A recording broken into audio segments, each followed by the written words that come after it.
Tidak bisa. Kenapa? Lah orang kita banyak begitu, kitab nasab sama sekali nggak ada yang menulis. Kitab nasab mulai abad keempat, silsilatil alawiyah, abad kelima, Tahdhibul Ansab, Al-Majdi, Muntaqilatul Talibiyah, kemudian di abad ke-6 As-Sajarah Al-Mubarakah, di abad ke-7 Al-Fahri Al-Asili, di abad ke-8 As-Sabatul Musal, di abad ke-9 Umdatul Talib Al-Kubra, Umdatul Talib Al-Wusta, Umdatul Talib Al-Kubra. Semuanya tidak ada yang mencatat yang namanya Ahmad bin Isa punya anak namanya Ubaid, Abdullah, Ubaidullah. Tidak ada. Pokoknya teu aya beta.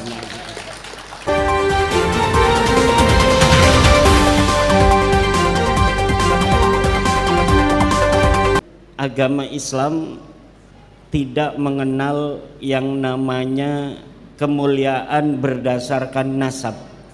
Ini catatan yang perlu untuk dimasukkan dalam relung sanubari setiap kita, bahwa di dalam Islam tidak ada kemuliaan berdasarkan keturunan. Dia yang paling mulia adalah dia yang paling bertakwa kepada Tuhan. Dia yang paling mulia adalah dia yang paling takut kepada Allah. Dia yang paling mulia adalah dia yang paling banyak memberikan manfaat kepada manusia. Inna akramakum indallahi atqakum, bahwa sesungguhnya yang paling mulia di antara kalian adalah orang yang paling bertakwa, orang yang paling takut kepada Allah Subhanahu wa ta'ala. Dari situ ada kaitan dengan ajaran ahli sunnah wal jamaah.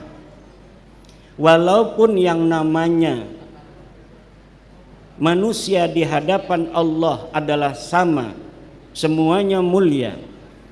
Walaqad karramna bani Adam, sungguh kami telah memuliakan seluruh anak Adam, manusia. Tapi dalam ajaran ahli sunnah wal jamaah ada sebuah ajaran mahabbah ahli baitin nabi, mencintai ahli bait nabi dan mencintai para sahabat. Kalau Syiah, dia hanya mencintai ahli baitnya Nabi. Banyak di antara mereka yang mencaci maki para sahabat. Dari saudara kita yang Wahabi, mereka lebih mencintai sahabat dan banyak yang merendahkan para ahli bait Nabi. Siapa ahli bait Nabi? Nabi Muhammad, Sayyidatuna Fatimah, Sayyidina Ali, Hasan dan Husain. 5 orang ahli bait ini menjadi target. Ke Nabi nggak mau, ke Nabi nggak berani, tapi ke Sayyidina Ali mereka berani, ke Sayyidina Hasan mereka berani, ke Sayyidina Husain mereka berani mencaci. Kemudian dari golongan Syiah, kepada sahabat Abu Bakar mereka mencaci, kepada sahabat Umar mereka mencaci, kepada sahabat Utsman mereka mencaci, kepada Ummul Mukminin Siti Aisyah mereka mencaci. Kita ahli sunnah wal jamaah, keluarga Nabi, ahli bait Nabi ini, tidak ada satupun ajaran dari kita ahli sunnah wal jamaah An-Nahdiyah yang berani untuk berkata jelek tentang Sayyidina Ali, yang berani berkata jelek tentang Sayyidatuna Fatimah, yang berani berkata jelek tentang Sayyiduna Hasan, yang berani berkata jelek tentang Sayyidina Husain.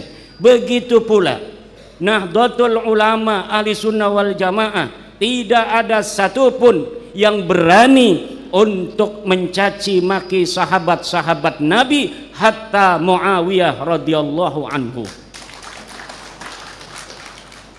Sayyiduna Muawiyah berbeda politik dengan Sayyiduna Ali karramallahu wajhah, tapi kita ajarannya wa ma jara bainas sahabi naskutu, apa saja yang masa lalu dalam sejarah terjadi antara para sahabat-sahabat Nabi, antara Muawiyah dan Sayyiduna Ali, antara Imam Hasan dan Muawiyah, antara Husain dan Yazid bin Muawiyah, semuanya kita tidak berani menyalahkan. Kenapa? Ini adalah adab dari ahlu sunnah wal jamaah.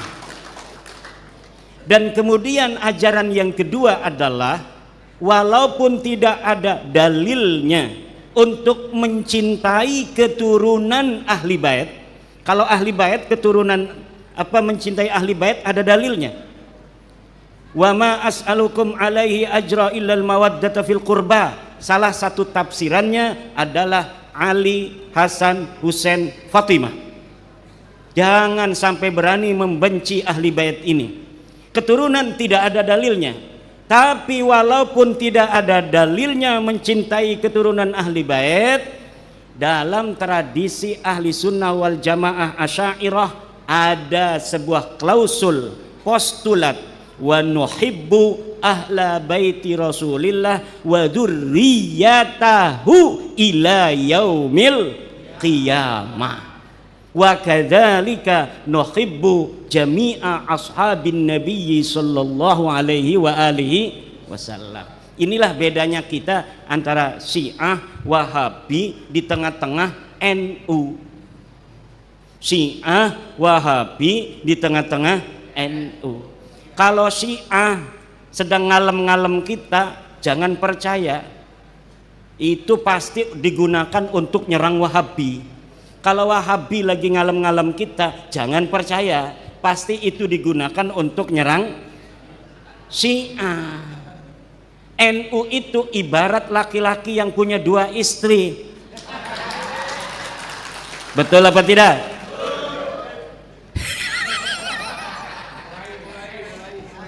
Di sini panas, di sini panas. Man lahu zaujatani kana baina naraini. Siapa orang yang punya 2 istri, maka dia bagaikan ada di antara 2 api. Kesini panas, kesini bagaimana dia supaya tidak menjadi es sehingga meleleh? Dia harus bisa kesini oke, kesini juga oke. Inilah Nahdlatul Ulama. Maka Nahdlatul Ulama itu moderat. Apa? Moderat itu kesini tidak mau bermusuhan, kesini juga tidak mau bermusuhan. Dari mana konsep wasatiyah Nahdlatul Ulama? Dari Al-Quran. Al-Quran mengajarkan bahwa umat Islam ini adalah ummatan wasata. Kadzalika ja'alnakum ummatan wasata. Umat yang moderat. Tidak seperti orang Kristen, tidak seperti orang Yahudi, tapi moderat. Di dalam ajarannya pun moderat. Maka wasatiyah, moderatisme Islam NU, Islam Nusantara adalah Islam yang betul-betul sesuai dengan ajaran Al-Quran. Lalu ketika ada klausul bahwa kita juga mencintai keturunan ahli bait, bukan ahli bait. Jadi hadis-hadis tentang ahli bait, siapa yang membenci ahli baitku maka dia seorang munafik, itu bukan untuk keturunan ahli bait, tapi untuk Ali, Hasan, Husain dan Sayyidatuna Fatimah Az-Zahra Al-Batul. Tidak ada dalil khusus yang menyatakan orang yang membenci keturunan daripada ahli bait itu mendapat celaka. Tidak ada. Begitu pula tidak ada dalil khusus yang menyatakan kewajiban mencintai keturunan Nabi. Tidak ada. Yang ada adalah mencintai ahli baitnya Nabi. Siapa? Ali, Fatimah, Hasan dan Husain.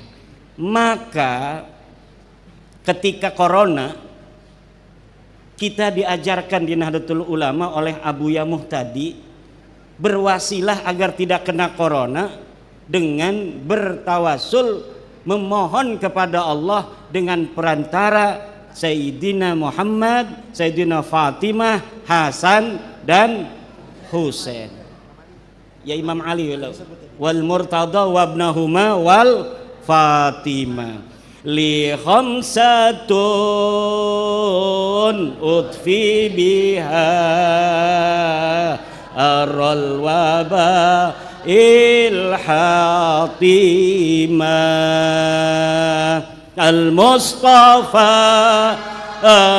wal Murtada wabnahuma wal Fatimah. Bareng-bareng. Li khamsatun utfi biha haral waba ilhatimah al-Mustafa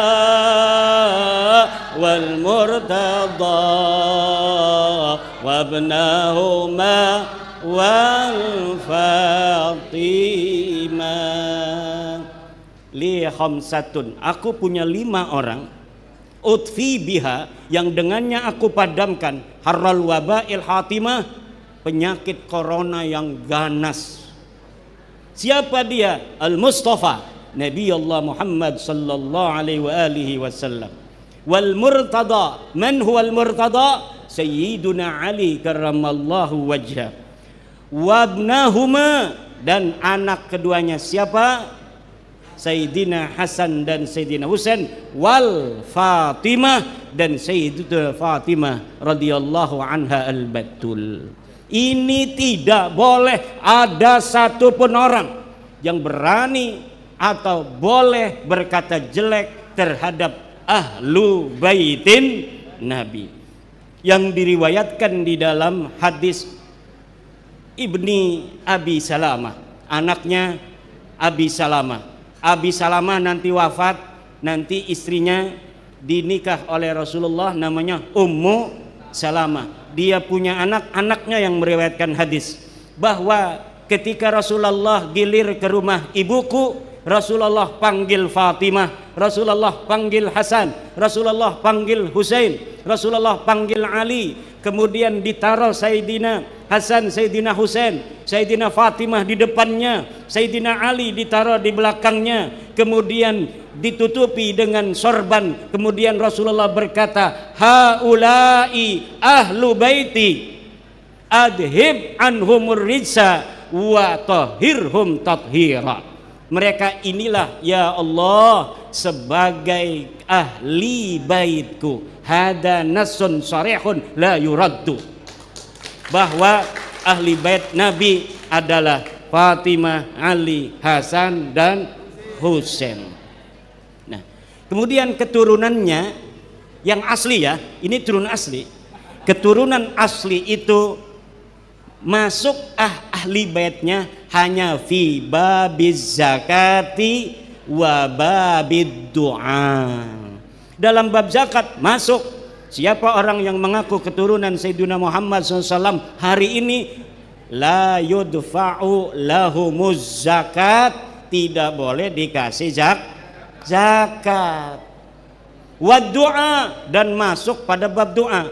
Allahumma sholli ala Sayyidina Muhammadin wa ala alihi. Alihi ini wa fi riwayatin Allahumma sholli ala Sayyidina Muhammadin wa azwajihi wa dzurriyyatihi. Ada hadisnya. Maka dzurriyyah masuk ke dalam ahli fi babid du'ai, la fi babil fadailil lati waradat fil ahadis. Tidak masuk. Tetapi walau tidak masuk, dalam ahli sunnah wal jamaah kita dianjurkan. Dianjurkan itu berarti tidak ada dalil khusus sebenarnya. Dianjurkan kita mencintai keturunan. Nah, kalau dianjurkan berarti ada yata'allaqu hadan nasabus syarif bi al-aqidah. Karena masuknya cinta kepada ahli bait itu bukan bab fikih, adanya di bab akidah. Coba lihat akidah at-Tahawiyah ahli sunnah wal jamaah, itu adanya di situ. Kalau berkaitan dengan masalah akidah begitu, berarti kita harus adakan verifikasi. Setiap orang yang mengaku sebagai turun Nabi, ya namanya mengaku, boleh-boleh saja namanya mengaku. Mengaku itu adalah information, al-khabar. Al-khabaru mahtamala sidqa wal kadhiba. Berita itu bisa benar, bisa salah. Kalau berita itu bisa benar, bisa salah, bagaimana cara kita memverifikasinya? Ya, kita lihat data-datanya. Datanya sahih apa tidak? Datanya valid apa tidak? Apabila kita belum menelitinya, maka al-aslu fin nasabi as-sihhah. Asal dari nasab itu adalah sahih. Illa idza waradatil illatul qadihah, kecuali telah datang elat yang mencederai. Nah, ini nasabnya Ba'lawi yang sedang kita bahas, itu sudah waradatil illah. Sudah ada 4 ilat yang membatalkan dia. Satu, dari sisi ilmu nasab tidak dicatat oleh ahli nasab. Mereka mengaku keturunan nabinya dari Ahmad bin Isa. Ahmad bin Isa di dalam waktu hidupnya tidak ada namanya, dalam silsilatil alawiyah tidak dicatat, tetapi di abad kelima dicatat. Nah, ketika di abad kelima ini dicatat, anaknya pun dicatat. Berapa anaknya? Anaknya 3 yang berketurunan. Yang pertama Muhammad, Ali, dan Husain. Tidak ada nama Ubaid, Ubaidillah atau Abdullah. Sampai abad ke-6, ke-7, ke-8 tidak ada kitab nasab yang menyatakan yang namanya Sayyidina Ahmad bin Isa punya anak namanya Ubaid.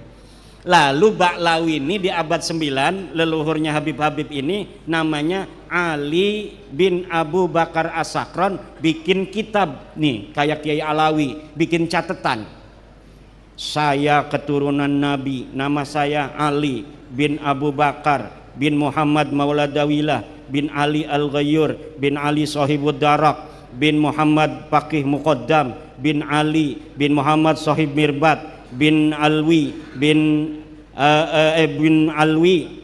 Ali dulu ya, Muhammad Sahib Murbat bin Ali Wali Qasam bin Alwi bin Muhammad bin Alwi bin Ubaid bin Ahmad bin Isa.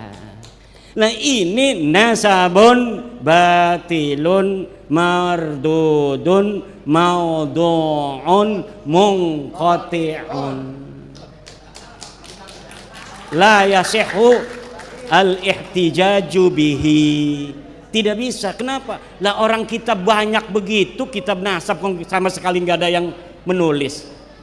Kitab nasab mulai abad ke-4 silsilatil alawiyah, abad ke-5 Tahdhibul Ansab, Al-Majdi, Muntaqilatut Talibiyah, kemudian di abad ke-6 As-Sajarah Al-Mubarakah, di abad ke-7 Al-Fahri Al-Asili, di abad ke-8 As-Sabatul Musal, di abad ke-9 Umdatul Talib Al-Kubra, Umdatul Talib Al-Wusta, Umdatul Talib Al-Kubra. Semuanya tidak ada yang mencatat yang namanya Ahmad bin Isa punya anak namanya Ubaid, Abdullah, Ubaidullah. Tidak ada, pokoknya teu aya.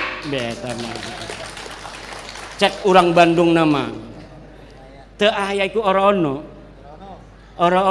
Ya kalau nggak ada ya gimana lagi. Mulai adanya sejak abad 9 mereka mengaku. Lalu banyak nih kitab-kitab, karena dia ulama besar Pak. Jadi Ali As-Sakran ini kiai memang. Dia punya bapak kiai juga. Bapaknya punya murid-murid. Dari mulai bapaknya ini bikin kitab sesuai dengan apa namanya itu penjelasan dari gurunya, namanya Abdurrahman Segaf. Abdurrahman As-Segaf punya anak Abu Bakar. Ini Abdurrahmannya kiai, ulama. Kemudian Abu Bakarnya kiai, cucunya kiai. Ini punya murid, ini punya murid, ini punya murid. Semuanya punya murid yang kemudian mempopulerkan nasab ini. Semuanya di abad ke-9 sampai sekarang Syuhrah wal Istifadah populer sampai ratusan kitab Pak. Hanif Al-Attas sekarang sedang mengumpulkan kitab-kitab sejak abad 9 itu sampai sekarang ini sudah bisa terkumpul 140 kitab yang menyatakan mereka turunan Nabi. Kata saya, coba sini satu aja yang kitab nasab abad ke-8, diam aja. Abad 7 makin diam, Abad 6 mana? Makin diam. Abad 5 mana? Makin diam. Apalagi abad 4, abad di mana Ahmad bin Isa ini wafat. Ahmad bin Isa ini wafat 345 Hijriah. Sudah 1000 tahun lebih. Tapi 550 tahun sejak wafatnya baru ada orang ngaku-ngaku keturunannya. Kalau tadi misalnya saya mengaku Udayana, itu bisa diverifikasi di dalam setiap masa. Betul tidak yang namanya Airlangga itu turunan daripada Prabu Udayana? Betul tidak Ken Arok Singosari keturunan dari Airlangga? Betul tidak Prabu Hayamuruk keturunan dari Ken Arok? Itu semuanya ada datanya, Pak. Betul tidak kerajaan Demak keturunan Majapahit? Betul tidak kerajaan Cirebon keturunan Demak? Betul tidak kerajaan Banten turunan Demak? Itu diverifikasi. Kalau terbukti sah, berarti waktu di Denpasar di rumahnya Yai Suryadi ketika Tubagus Mogi mengatakan bahwa dia darah Bali, soheh. Kalau dicari manuskripnya ternyata ini bohong, ternyata yang namanya Airlangga itu hanya anak tiri daripada keturunan Udayana, maka nasab ini disebut nasabun batilun mauduun mardudun mungqatiun. Begitu. Silakan antara yang mulia anak agung dengan saya dites DNA. Kalau beda agama takdir tuh mah. Tapi persaudaraan satu darah tidak bisa dipisahkan. Saya berani jamin ada kesamaan kakek bersama di atasnya dengan saya. Lihat, gantengnya aja sama. Ada family matching itu di situ. Nih, orang Kediri. Saya tanya dari mana? Dari Kediri. Yai Suryadi masih ngomong dari Kediri aja. Padahal dia ada darah Balinya.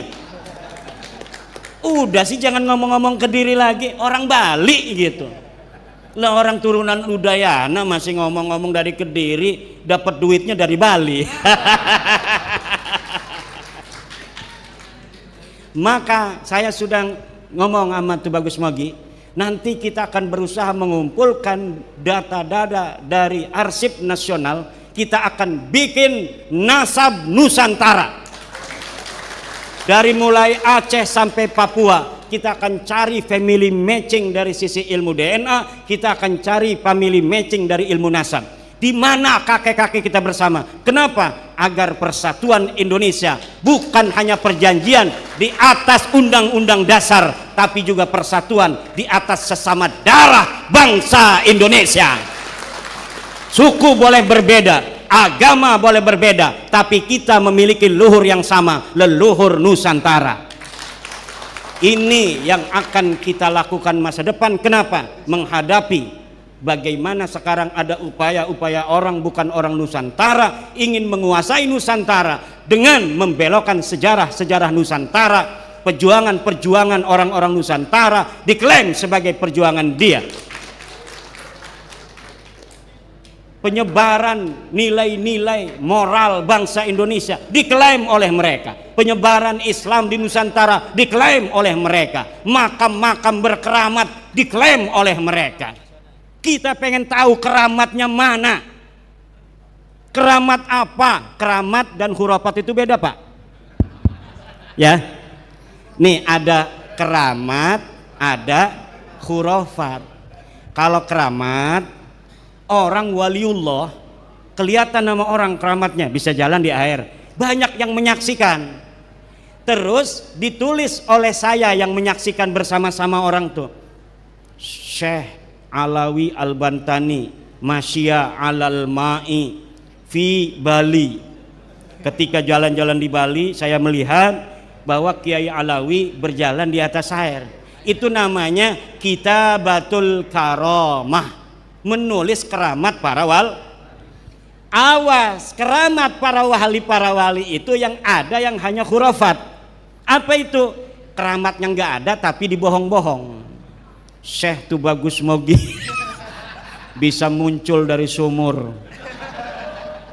Dia pergi ke Bali tidak melalui bandara, tidak melalui Banyuwangi. Dia masuk ke sumur di dapurnya, kemudian keluar di jet pumpnya Yai Suryadi. Itu namanya khurafat. Tidak terjadi tapi ditulis-tulis. Kebanyakan ada penelitian dari ilmuwan di Timur Tengah yang ada di kitab-kitab Ba'lawi itu bukan karamah tetapi khurafat. Kejadiannya tidak ada tapi ditulis-tulis Mi'raj 70 kali. Ditulis-tulis bahwa dia baca salam kepada Rasulullah, tidak berhenti baca salamnya kecuali dijawab oleh Rasulullah Muhammad sallallahu alaihi wasallam. Pas saya teliti, namanya Ali Qoli Qosam. Jangankan dia berkeramat, orangnya saja teu aya. Ora ono, namanya saja tidak ada. Dari mana sih ngomong orangnya tidak ada? Kalau Ki Alawi tadi itu kereng karena babnya rijalul hadis. Kereng, tahu kereng? Ketat dia itu, keras ketat. Jadi Ahmad bin Isanya aja dianggap tidak ada. Kenapa Ahmad bin Isanya dianggap tidak ada? Karena Ahmad bin Isa ditulis oleh Ba'lawi sekarang katanya seorang muhaddis, seorang perawi hadis. Kalau ditulis perawi hadis harusnya namanya sudah ada di kitab Rijalul Hadis. Kiai Alawi sudah meneliti seluruh kitab Rijalul Hadis, tidak ada namanya Ahmad bin Isa. Maka dia katakan Ahmad bin Isa jangankan meriwayatkan hadis, orangnya saja tidak ada. Kenapa? Beliau standarnya ilmu hadis. Kalau saya standarnya ilmu nasab. Dalam ilmu nasab, karena ilmu nasab adalah bagian dari sejarah, maka kitab yang paling dekat masanya dengan Ahmad bin Isa itu menyatakan apa? Apakah dia ada ataukah tidak ada? Walau bukan kitab sezaman, tapi yang paling dekat ditemukan yaitu kitab Tahdhibul Ansab 435 Hijriah. Dia wafat 345. Tapi kemudian 100 tahun kemudian ada yang mencatat namanya. Nah, ini di dalam ilmu sejarah bisa kita ambil. Karena apa? Tidak ada yang mencederai dia, tidak ada yang menolak kitab sebelum dia. Kalau ada kitab yang menolak Tahdhibul Ansab bahwa Isa al-Arad, Isa bin Muhammad An-Naqib tidak ada nama anaknya Ahmad bin Isa, maka ini rungkatnya bukan dari Ubed, rungkatnya dari Ahmad bin Isa. Dan sudah ada penelitian di Mekah, Ahmad bin Isa ini memang nasabnya juga batal. Tetapi saya kasihan kalau terlalu banyak yang batal-batal. Udah nggak apa-apa dah, karena ada walaupun jaraknya 100 tahun dari masa wafatnya Ahmad bin Isa, kita temukan kitabnya namanya Tahdhibul Ansab. Tahdhibul Ansab menyatakan Isa punya anak namanya Ahmad, maka kita pegang bahwa memang Isa punya anak Ahmad. Walaupun tidak ada sebelumnya kitab yang sejaman yang menyatakan itu. Kenapa? Kasihan. Karena kalau ini pun kita tolak, jaraknya lebih panjang lagi keterputusan nasab Ba'lawi ini. Kita hitung dari 345, ini kita hilangkan sampai ke ayahnya Muhammad An-Naqib dihitungnya. Kapan Muhammad An-Naqib itu wafat, di situ kita hitung keterputusan. Begitulah ilmu sejarah dan ilmu nasab bekerja untuk mengisbat nasab. Tidak ada kitab nasab yang menyatakan Ahmad bin Isa punya anak Ubed. Karena kita sudah mengakui secara lemah pun bahwa Ahmad bin Isa ini ada, maka kita kemudian mencari dia punya anak berapa. Dia punya anak 3, Muhammad, Ali, Husain. Kitab ini 550 tahun mengatakan yang sama, anaknya 3, Muhammad, Ali, Husain. Baru di tahun 895 Hijriah, Ali bin Abu Bakar As-Sakran Ba'alawi mengarang kitab namanya Al-Burqatul Musyiqah. Di sini dia bilang anaknya Ubed ini bagian daripada anaknya Ahmad bin Isa. Begitu ceritanya. Itu dari ilmu nasab. Ilmu sejarah, ilmu sejarah, kitab sejarah ditulis sejak abad ke-3 Hijriah.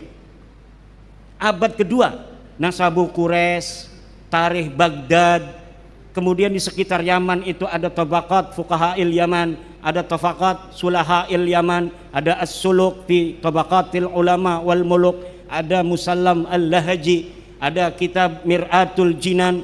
Semuanya tidak mencatat keluarga Ba'alawi Abdurrahman Segaf sebagai keturunan baginda Nabi besar Muhammad SAW. Baru ada setelah abad 9. Kalau dari abad 9 sampai sekarang 170 kitab pun ada.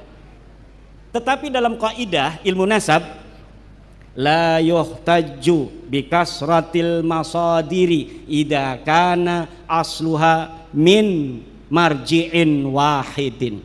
Tidak dijadikan hujjah kitab-kitab yang banyak itu apabila kembalinya kepada satu referensi, Al-Burqatul Musyiqqah. Jadi banyaknya kitab kemudian yang menyebutkan itu tidak bisa digunakan sebagai dalil bahwa nasab mereka sahih. Tidak bisa. Apalagi bukan kitab nasab. Sedangkan tidak ada kitab nasab di abad 9 sampai bawah yang mencatat nama mereka. Yang ada itu kitab Tuhfatut Talib di abad 10. Kitab Tuhfatut Talib baru mencatat nama Alwi, Sohib Mirbat, Khali Qasam, Paki Muqaddam baru dicatat di abad 10 kitab nasabnya. Kalau bukan kitab nasab, Al-Burqatul Musyiqqah itu kitab tasawuf, itu di abad ke-9 Hijriah. Makanya Kiai Nur Ihya itu kereng juga. Kereng itu artinya pelit. Dia itu mengatakan putusnya 651 tahun. Kenapa? Karena kitab nasab yang pertama mengatakan itu ada di 966 Hijriah, kitab Tuhfatut Talib. Dihitung dari 345 Hijriah sampai ke 996 itu 651 tahun. Kalau saya orangnya loman, orangnya baik, enggak kereng kayak Kiai Alwi, enggak kereng kayak Kiai Nur Ihya. Kalau saya memadukan antara ilmu sejarah dan ilmu nasab, menurut ilmu nasab 651, menurut ilmu sejarah 550 tak, saya ngambilnya yang kecil, putus 550 tahun. Kenapa? Kasihan. Kenapa kasihan? Karena ajaran Wali Songo penuh kasih sayang.